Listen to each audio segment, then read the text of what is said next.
We're stuck on Manchester City. Martin Keown saying for the first time this morning, as far as I heard it, they're not looking like champions at this particular time. Paul's a big Man City fan. He has called 03717 223344. Paul, good morning. Do you still think you do look like champions?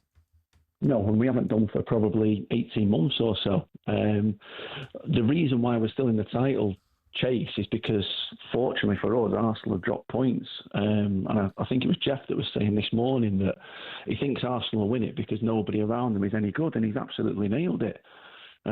We've been terrible for, I can't recall how long now, probably post-treble, actually. I know we won the fourth title in a row, but even that season we weren't particularly great. It was just Arsenal's collapse. The style of football's gone. Some of the players are way off it. And second half, since for as long as I can remember, we might as well not bother. What do you think of Rodri's comments, Paul? And I want to put you in the spot with that. And a whole host of Man City fans are calling in. He says, amongst other things, I know we won too much and people don't want us to win, but the referee has to be neutral. What's he on about there, Paul? So his comments, I think, he probably should have kept it to himself, like you've all said this morning. However, if you look at some of the decisions that we've had recently, they're absolutely scandalous. I mean, the one at United, the Dalot challenge, the handball against Wolves, when you see the one that Chelsea got the following day against Palace, I think a lot of it is in relation to the inconsistency and the frustration, and they're then becoming quite critical moments for us, particularly the one yesterday, obviously, with the Solanke goal and then the incident at United. And it's easy to say, if you'd have won, you'd have got back on the bus and all be smiling, but we haven't. So therefore, we look back at those decisions and you think they're critical. And that one at Old Trafford particularly, I mean, he nearly took his leg off. But, I mean, we are fishing in the conspiracy theory pond, are we not, Paul? And it's never a good idea to do that, surely. I'm not on the fence with that whatsoever. I mean, I just think it's crazy what people are coming out with. It's all about City, and City, because of the big guns, will get all the decisions and all that stuff. We've seen it recently. I think it's a load of nonsense. Paul, on the pitch yesterday, where do you think? I mean, it's interesting in the summer when the likes of De Bruyne, Walker, Akanji, Gundogan, Ederson, all these players who've won many titles were allowed to leave the football club. Do you think that the crown, as it were, sits properly on the head of this next generation of players? Are they really good enough? I know you've got a lot of injuries, haven't you? Gvardiol's out at the moment. Diaz at the back. It looks very poor at the back, if you don't mind me saying. At the back, it doesn't look watertight at all. Where is the biggest problem? I think tactically we've changed. The system seems to be sort of compensating maybe the players that are missing. So we're sort of putting a little bit of sort of square pegs in round holes, which obviously has had an impact. You've only got to look at that Bodo game. But like you said there, you've lost those calibre of players, and yes, they have been replaced.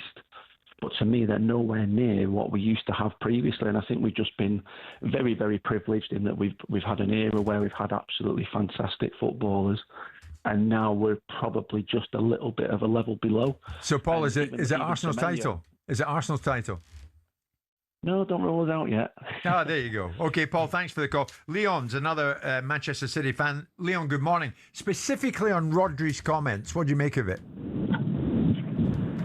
Good morning, first of all. And morning. Also, Simon, I'm a big fan of you. I respect a lot of what you say, because you say a lot of things from the business side, which I respect. Regarding Rodri, I think what he said has been blown way out of proportion. I don't think he's just trying to say it's a conspiracy against City. I think it's awful against every team in the league. The game, Arsenal beat Everton. Everton should have had a clear penalty. The game last night, that is a foul, clear and obvious. The game against Wolves, we were winning. That's not the problem. The problem is VAR is a joke. VAR has to go.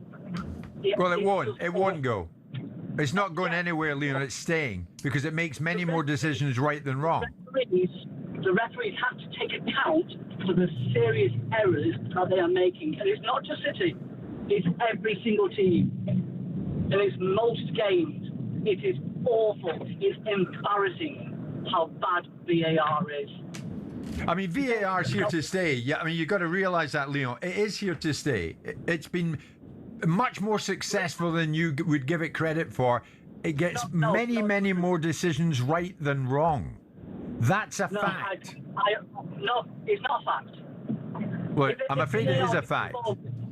If VAR gets involved in, say, 20 incidents in a game, how many of those are tiny little nickels here? But Leon, in the previous years gone by, City was so good they didn't need to get involved, did they, in these types of arguments? Does it not look like suddenly you're clutching at straws here because your team isn't showing what it needs to right now? And I think there's still going to be twists and turns here, by the way. They can still be champions. I like the previous caller was saying, we haven't been playing great. I'm not taking that away. United deserve to win. But yes, that is 100% a red card. So when VAR intervened last week and the referee went over to the monitor and disregarded VAR, your manager went berserk and started criticising the referee for wanting to make a debut.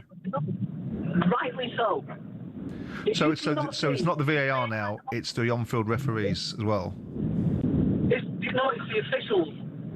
The officials who VAR, the officials in general. They are not anywhere near good enough. Would we have heard from you this morning, Leon, if City had won at Tottenham? Say that again, sorry. Would we have heard from you this morning if Manchester City had won at Tottenham yesterday? Yes, I was on talkSPORT last night. I think the whole thing is an embarrassment. If you'd won, would we have been hearing from you?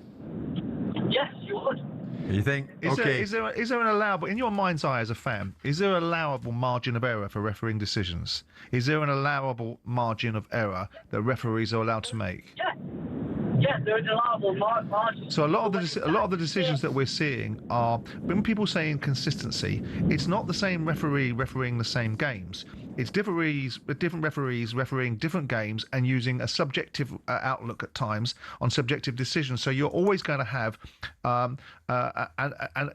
differences of outlook. So when we talk about inconsistency, it's a fool's errand to suggest that. But if you've got a margin of error built in, because apparently the only people that are not allowed to have a margin of error are managers and players, or more to the point, they get a big margin of error. The only people that aren't allowed to have it is referees.